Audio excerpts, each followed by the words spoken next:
Coucou tout le monde et bienvenue pour cette première vidéo sur ma chaîne YouTube. Alors pour inaugurer cette première vidéo, je pense qu'il est primordial que je me présente un minimum. Je m'appelle Élise, j'ai 21 ans, je suis étudiante. Ce qui va expliquer notamment que le décor, ce ne seront jamais mes bibliothèques en fait. Pour ceux qui sont étudiants, vous connaissez le truc de la moitié des livres ou les 3/4 des livres sont chez papa-maman et le reste est dans notre appartement. C'est très triste. Du coup, vous ne verrez, je pense, jamais ici mes bibliothèques en fond. Je filme tranquillement sur mon lit et pour l'instant, ça me convient très bien. Qu'est-ce que vous verrez sur ma chaîne ? Des livres forcément, mais plus particulièrement, je pense que ceux qui sont adeptes de romance, vous serez, je pense, ravis puisque je lis beaucoup de romances. C'est pas mon genre majoritaire, c'est-à-dire que je ne lis pas que de la new romance, de la new romance, de la new romance, de la new romance tout le temps. En atteste, mes sagas préférées ne sont absolument pas des sagas de romance ou des sagas de new romance. Pour vous donner un ordre d'idée, mes sagas préférées c'est Une Bresse sous la cendre de Sabataïr, Miss Peregrine et les enfants particuliers de Ransom Riggs et La 5e vague de Rick Yancey. Donc très clairement on n'est pas sur de la romance, mais bon, vous verrez que ça reste quand même mon genre principal, mais que je lis d'autres genres à côté, dystopie, fantastique, young adulte, j'adore ça, et des contemporains aussi. Pour cette première vidéo, j'avais vraiment très envie de vous parler de livres que j'ai adoré, et déjà je m'excuse d'avance parce que je risque de dire beaucoup de fois le mot incroyable et le mot magnifique dans cette vidéo pour décrire les bouquins dont je vais vous parler, parce que ils remplissent ces deux critères, incroyable, magnifique. Et je tiens à dire que c'est pas parce que je dis qu'ils méritent d'être plus connus qu'ils ne sont pas connus, très certainement que vous les connaissez, et auquel cas tant mieux, dites-le moi en commentaire d'ailleurs. Mais disons que tous les jours sur Instagram je vois passer les mêmes livres, parfois plusieurs fois par jour, ça arrive, et je me suis posée, je me suis dit mais pourquoi ceux-là, je ne les vois pas tous les jours sur Instagram alors qu'ils sont aussi bien, si ce n'est mieux. Donc voilà, c'est l'objectif principal de cette première vidéo, c'est de vous présenter 5 livres qui pour moi méritent d'être plus connus. Alors c'est parti. Donc le premier livre que je vous présente, c'est un contemporain.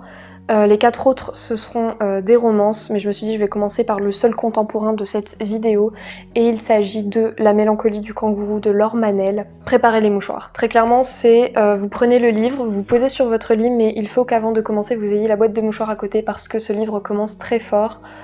C'est dit dans le résumé d'ailleurs, c'est l'histoire de Antoine qui va devenir papa, il s'apprête à devenir papa avec sa compagne Raphaël. Ils vont avoir une petite fille, tout est prêt, ils sont prêts à partir à la maternité. Sauf que l'accouchement se passe et malheureusement un drame va se produire, c'est-à-dire que Raphaël va décéder en couche. Leur petite fille va survivre, mais pas Raphaël. Et ce qui est terrible, c'est que pendant tout le début du roman, Antoine éprouve du rejet pour sa propre fille. Il se dit mais si elle est là et que Raphaël est morte, tout simplement, c'est la faute de la petite fille en fait. Si elle n'avait pas été là, Raphaël serait toujours vivante. Ce qui est terrible, mais en même temps, on peut pas s'empêcher d'éprouver de la compassion pour ce papa. Et il va rentrer dans une totale dépression, il va être incapable de s'occuper de sa fille, ce qui est quand même problématique puisqu'elle est dans les premiers jours de sa vie, donc il faut forcément s'en occuper.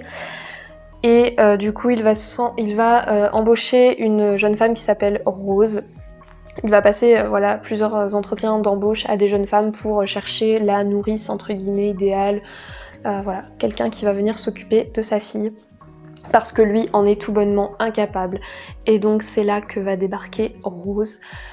Et je pense que je vais pas vous en dire plus parce que sinon ça va trop vous en révéler sur l'histoire, mais c'est une histoire de reconstruction juste magnifique, incroyable. J'ai dit que j'allais pas dire ces mots, mais je suis obligée en fait. C'est fort, c'est puissant en émotion, ça vous montre à quel point, comment on peut se reconstruire, comment on peut réapprendre à aimer quelqu'un, parce que clairement, Antoine, il est pas prêt du tout à retrouver l'amour. Après un tel drame, vous imaginez bien, déjà, il n'arrive pas à éprouver des sentiments pour sa propre fille au début du roman, donc c'est très compliqué. Et Rose, ça va être en quelque sorte la lumière au bout du tunnel. et toute la question du roman ça va être peut-on réapprendre à aimer après un tel drame. Donc je vous laisserai le découvrir, mais vraiment pour moi c'est le roman le plus émouvant de cette sélection que vous verrez dans cette vidéo. Il est poignant et je tiens à dire qu'il va y avoir un tome 2. Voilà, en soi le livre aurait pu s'arrêter comme ça, mais l'auteur a décidé d'en faire une suite et moi je suis trop contente vraiment. Et je crois qu'il va sortir en mai si je dis pas de bêtises, mais vraiment lisez ce livre parce que c'est le début qui est le plus dur, mais après vous prenez une bouffée, mais c'est comme une grande bouffée d'oxygène, une bouffée d'amour, ça vous fait aimer la vie, ça vous fait aimer l'amour, ça vous fait aimer plein de choses et ça vous donne juste envie de vous battre. Et voilà, je ne peux que vous le recommander. Le second livre que je vais vous présenter dans cette vidéo, il s'agit de Insupportable colloque de Jeanne Pierce qui est sorti aux éditions Addictive. Et au vu du titre, vous pouvez vous dire oh là là, encore une histoire de colloque, c'est du vu et revu. Je suis d'accord avec vous et très clairement, quand j'ai eu le livre, je pensais que ça allait être sympa, mais je m'attendais pas à autant parce que je pensais justement que ça allait être du déjà vu. Mais détrompez-vous parce que très clairement, je n'ai jamais lu ça ailleurs. Dans la romance, on a l'habitude de voir toujours les mêmes schémas, c'est-à-dire le mec un peu connard, la fille un peu naïve, et le mec qui enchaîne toujours évidemment les nanas tous les soirs quasiment. Enfin voilà, vous connaissez le schéma classique, et en fait, Jeanne Pierce, dans ce roman, elle casse complètement les codes. Ils vont devenir colocs, et en fait, ce que j'ai aimé dans ce livre, c'est vraiment le fait que Domi, le personnage féminin, elle soit complètement... Voilà, elle rentre dans l'art, on va dire les choses très clairement, elle rentre dans l'art, elle a un caractère de cochon, mais j'ai adoré ça, vraiment. Après je sais que ça plaira pas à tout le monde ce genre d'héroïne, ça j'en ai totalement conscience, je sais que je connais des personnes qui n'aiment pas ce type d'héroïne, mais moi au contraire, je trouve que ça fait du bien de lire un livre où la fille elle envoie du pâté quoi, et c'est un peu le type... une partie du crâne qui est rasée, un peu rebelle, vous voyez, elle enchaîne les coups d'un soir, et quand elle va rencontrer le personnage masculin, très clairement c'est pas le genre de nana qui va avoir un filet de bave au coin des lèvres, pas du tout, mais vraiment pas du tout, je crois, je sais plus ce qu'elle dit exactement, mais quand elle le rencontre au début du bouquin, elle est en mode mais... Limite, elle le trouve dégueulasse, quoi. Elle le trouve dégueulasse pendant, on va dire, les 100 premières pages du bouquin. Et moi, j'étais là, mais je me suis dit, mais j'ai jamais vu ça dans un bouquin. Une fille qui, limite, a du dégoût pour le personnage masculin. Au contraire, on a l'habitude toujours de voir la nana direct sous le charme du mec dès qu'il rentre dans la pièce. Bah là, pas du tout. Et j'ai aimé qu'elle ne change pas de cap pendant toute une bonne partie du roman. Parce que je me suis dit, oh, elle va vite tomber sous son charme, bah non. Et ça c'est trop bien parce que c'est typiquement le genre d'histoire d'amour que j'aime. C'est le moment où on attend le basculement, on attend ce qui va faire finalement qu'on va passer de la haine plus ou moins à de l'amitié, puis à de l'amour. Et ça, c'est typiquement le genre de romance que j'adore. Franchement, Insupportable colloque, je vous le reconseille vraiment si vous voulez une romance qui change. Si les héroïnes au fort caractère ne vous font pas peur, c'est une histoire de colocataire comme vous n'en aurez jamais lu nulle part. Et franchement, c'est une très bonne découverte. Et même Jeanne Pierce, l'auteur, est devenue une très bonne découverte. À l'heure actuelle où je vous parle, j'ai rencontré l'auteur samedi dernier à Melun. Donc très clairement, je lui ai fait dédicacer le livre, tellement je l'aime, c'est vous dire. Et c'est une personne juste... adorable, Jeanne Pierce, c'est une rencontre, je lui ai déjà dit et j'en ai parlé d'ailleurs sur mon compte Instagram, j'en ai fait un post, mais pour moi c'est clairement la meilleure dédicace où j'ai pu aller parce que cet auteur, cette femme est juste incroyable et je l'adore et je la remercie d'avoir écrit Insupportable colloque et d'être la maman de Rim et Domi parce que je les aime trop. Ensuite, j'avais envie de vous parler d'un autre roman publié chez les éditions Addictive et là, c'était mon premier coup de cœur pour cette maison d'édition et à l'heure actuelle, ça reste mon livre préféré de cette maison d'édition avec évidemment Insupportable colloque. C'est Esquisse de Erin Graham et celui-ci, vous ne le trouverez qu'en format numérique. J'ai envie de pleurer parce que très clairement, depuis le temps que j'attends une sortie papier, je croise les doigts, voilà, j'ai encore l'espoir qu'il va sortir en format papier parce que vraiment, mais il est incroyable et j'ai l'impression que peu de gens connaissent ce livre. En tout cas, quand j'en parle autour de moi ou que je le conseille, on me dit « Ah non, je connaissais pas ». C'est bien dommage. Puisque pour moi, ce livre, je l'ai très clairement comparé à Confess de Colleen Hoover. Donc voilà, rien que ça, Colleen Hoover, c'est quand même mon auteur préféré. J'ai lu tous ses romans traduits en français. Si j'arrive à dire que ce livre, c'est comme un Colleen Hoover, clairement, c'est que c'est vraiment très très bon. Donc là, on est sur une histoire entre Anouchka et Gabriel. Anouchka, c'est une professeure de dessin et Gabriel, c'est un homme à la rue. Et à partir de là, rien qu'en vous disant ça, je pense que, j'espère, vous donner envie de découvrir cette histoire parce que déjà le cadre est complètement particulier. Là non plus, j'avais jamais lu une histoire où on a un homme à la rue et une prof de dessin, donc ça va mélanger vraiment l'art et la reconstruction aussi, puisque voilà, vous imaginez bien qu'un homme qui vit en quelque sorte en marge de la société, bah voilà, on a plutôt l'habitude de voir les patrons milliardaires dans les romances. Donc voilà, si vous voulez vraiment une romance qui sort des sentiers battus et juste magnifique sur le thème de l'art, foncez pour Esquisse. Je sais que la couverture et le résumé ne rendent absolument pas justice à cette histoire parce que quand on lit le résumé, quand on voit la couverture, on s'attend très clairement à tout sauf à cette histoire et je trouve ça dommage parce que ça oriente plutôt vers une histoire érotique et c'est pas du tout ça, loin de là, et je vous la conseille vivement parce que là aussi je pense que vous aurez rarement l'occasion de lire une romance aussi belle. Donc voilà, Esquisse de Erin Graham, à noter absolument. Ensuite, pour continuer avec les romances new adultes, je vous présente Rush de Emma Scott. Si une abonnée sur Instagram n'était pas venue me parler de ce livre, je ne l'aurais jamais lu. Je ne l'aurais jamais lu parce que pour moi, quand je vois cette couverture, je me dis, ouais, c'est une histoire d'amour cliché, érotique, avec des fesses partout. Enfin, en gros, c'est ça.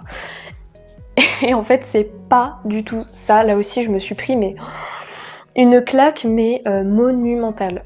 Il faut savoir que je suis une fan inconditionnelle du livre Avant toi de Jojo Moyes. C'est à l'heure actuelle toujours mon livre préféré et j'adore le film aussi. Pour tous les fans de Avant toi de Jojo Moyes, mais clairement foncez sur ce livre parce que vous ne pouvez que l'aimer. Là, on est sur une romance new adulte où le personnage masculin est atteint de cécité.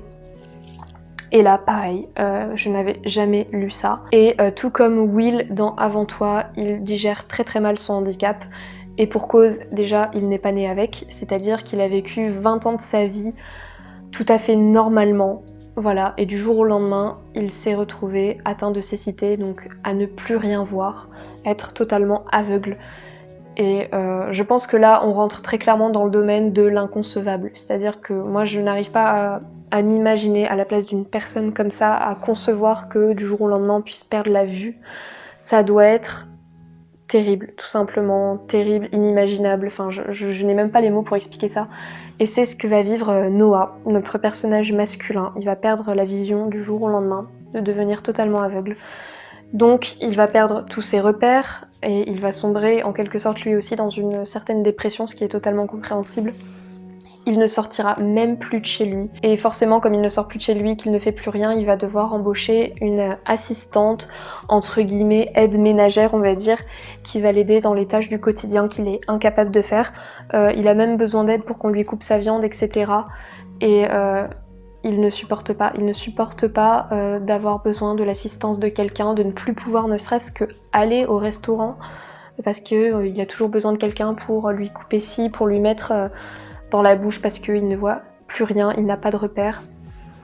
Et c'est juste terrible. Et donc il va rejeter en bloc son assistante qui est Charlotte. Il va être mais exécrable avec elle, totalement comme Will avec Louisa dans Avant toi.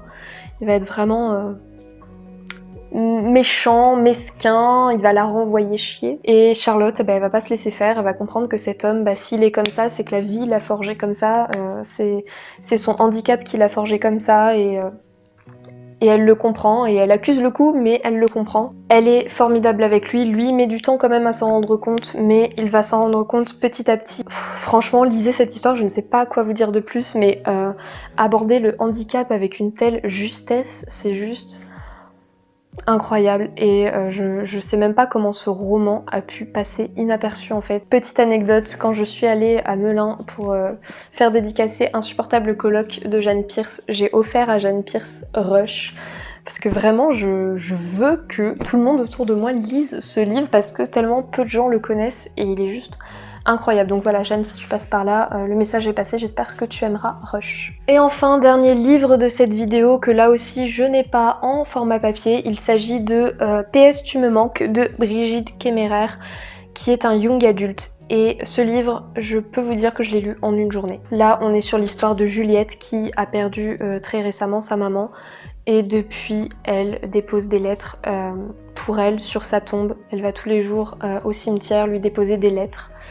Jusqu'au jour où elle va se rendre compte que quelqu'un a laissé 2 mots sur sa lettre, c'est-à-dire que quelqu'un a rajouté des mots sur sa propre lettre, donc elle va être très en colère, parce que déjà ça signifie que quelqu'un, un inconnu, a lu sa lettre, et à partir de là va commencer un échange épistolaire entre les deux.